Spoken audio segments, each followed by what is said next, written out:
The argument is simple. Should these weird geeks be allowed to pretend that they're the greatest warriors ever? And what is the significance of it?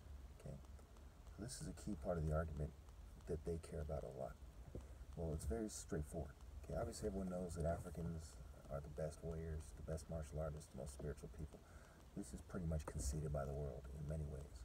The Black Panther movie, John Jones, Deontay Wilder, Mike Tyson, Muhammad Ali, who was actually a martial artist, not just a boxer, Wesley Snipes, we can go on and on. Okay, Michael J. White, you know, in their stated argument, in the actors, which aren't the same as martial artists, and in actually fighting with people, right? Compton, the penitentiary, etc.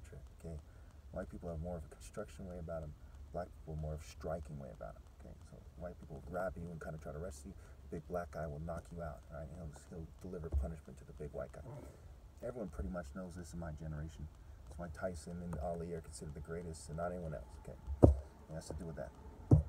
So we basically have these Moon Temple guys who are racist. The bull basically has a certain shape of the horns that resembles a crescent moon, and we see it with Baal and how he's depicted. We see it with the fat Satanists, the fat bikers, the Hells Angels, and so on and so forth, the pagans, the various biker gangs. And we see the kind of the nerdy guys like Michael Aquino, Anton LaVey, and their various kind of Addams Family and Count Dracula looking ways, this weird occult kind of way, especially Black Hat. Okay.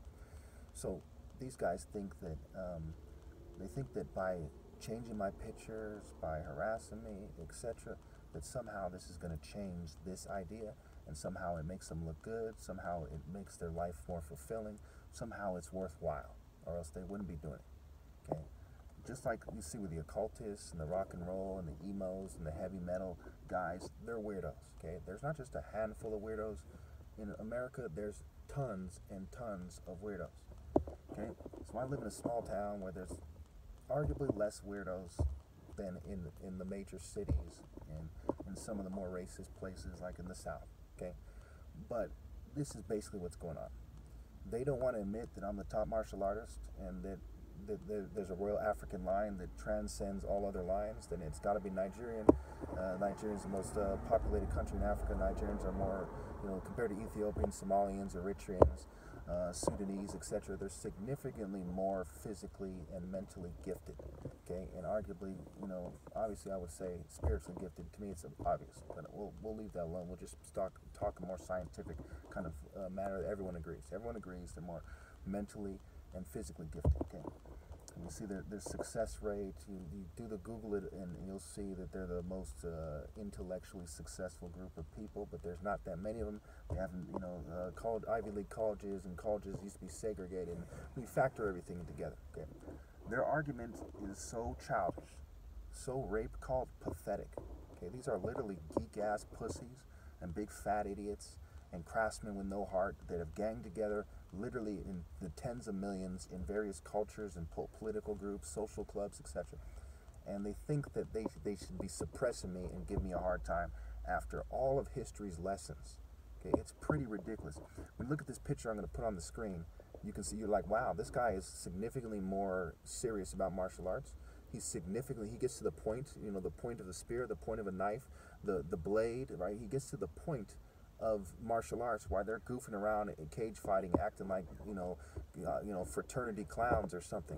Okay, they're in some kind of rape called energy, trickle down pedo energy.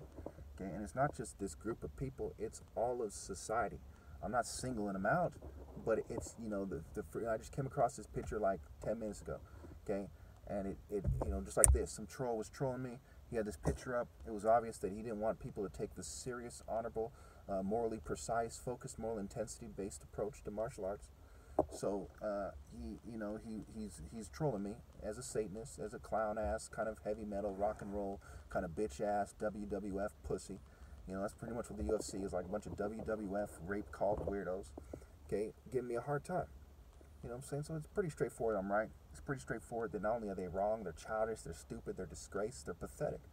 It's pretty straightforward that for women to shun me and not them, they've reached an all-time low. And when you have two thoroughly disgraced types of people come together, that only an abomination could be their children.